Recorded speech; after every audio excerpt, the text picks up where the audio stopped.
ఆఖరికి ఎట్లయిందంటే మీ BJP BRS లో కుర్చీల కొట్లాట జరుగుతోందని మంత్రి తుమ్మల నాగేశ్వరరావు అన్నారు. బీజేపీ బీఆర్ఎస్ కొట్లాటలో తమల్ని ఎందుకు లాగుతున్నారని ప్రశ్నించారు. తాను ఏ పార్టీలో ఉన్నా మంత్రి అవుతానని తెలిపారు. గత ప్రభుత్వంలోనూ తాను మంత్రిగా ఉన్నానని చెప్పారు.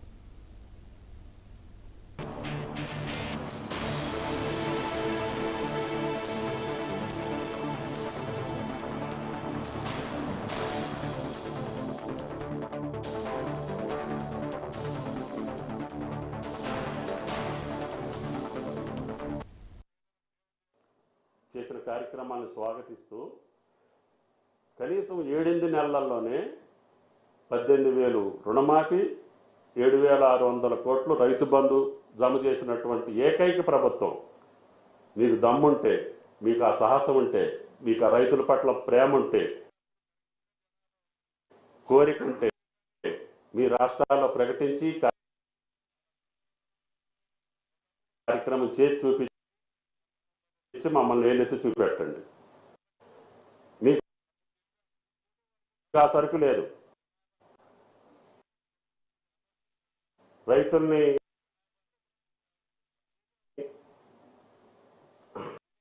ఆదాయాన్ని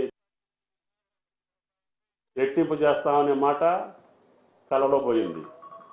స్వామినాథన్ కమిషన్ యొక్క సిఫారసులు అమలు చేస్తామనే మాట లేదు.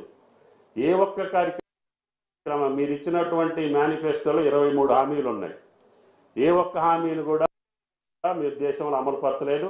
ఈ రాష్ట్రానికి రావాల్సినటువంటి సొమ్మును కూడా మీరు బదలాయించలేకపోయారు. సుమారు 2,700 కోట్లు రాష్ట్రానికి రావాల్సి ఉంటే మీరు 1,300 కోట్లు ఇచ్చి చేతులు దులుపుకున్నటువంటి ప్రభుత్వం. ఆ పథకాల కోసం మీరు ధర్నా చేయాల్సింది జంతర్ మంతర్లో. మీరు ఎంచుకున్నటువంటి సమయం తప్పు. ఎందుకంటే రుణమాఫీ మధ్యలో ఉండగానే మీరు వెళ్ళి నిద్రలు చేస్తున్నారు. అదేవిధంగా రుణమాఫీ పూర్తి కాకముందే రుణమాఫీ మాట ఎత్తినటువంటి బీజేపీకి వ్యతిరేకంగా చేయాల్సినటువంటి మీరు తెలంగాణ రాష్ట్రంలో చేస్తున్నారు. కాబట్టి తెలంగాణ రైతులు సకాలంలో వర్షాలు పడ్డాయి. ఒక్కోసారి అధిక వర్షాలతో నష్టపోయి వాళ్ళు ఈతి బాధల్లో వాళ్ళు ఉన్నారు. మేము ప్రతి పంటని కూడా కొనుగోలు చేస్తామని చెప్పి మీరు ఎంఎస్పీ ప్రకటించారు. కానీ ఏ పంటను కూడా ఇంతవరకు పూర్తిగా కొనుగోలు చేసేదానికి మీ దగ్గర నుంచి ఆదేశాలు లేవు. మేము అన్నీ కూడా మొక్కజొన్న కావచ్చు, జొన్నలు కావచ్చు, సోయా కావచ్చు, సన్ఫ్లవర్ కావచ్చు, అన్ని పంటల్ని మీరు ఇచ్చినటువంటి రేటు కొని నష్టపోతున్నాం.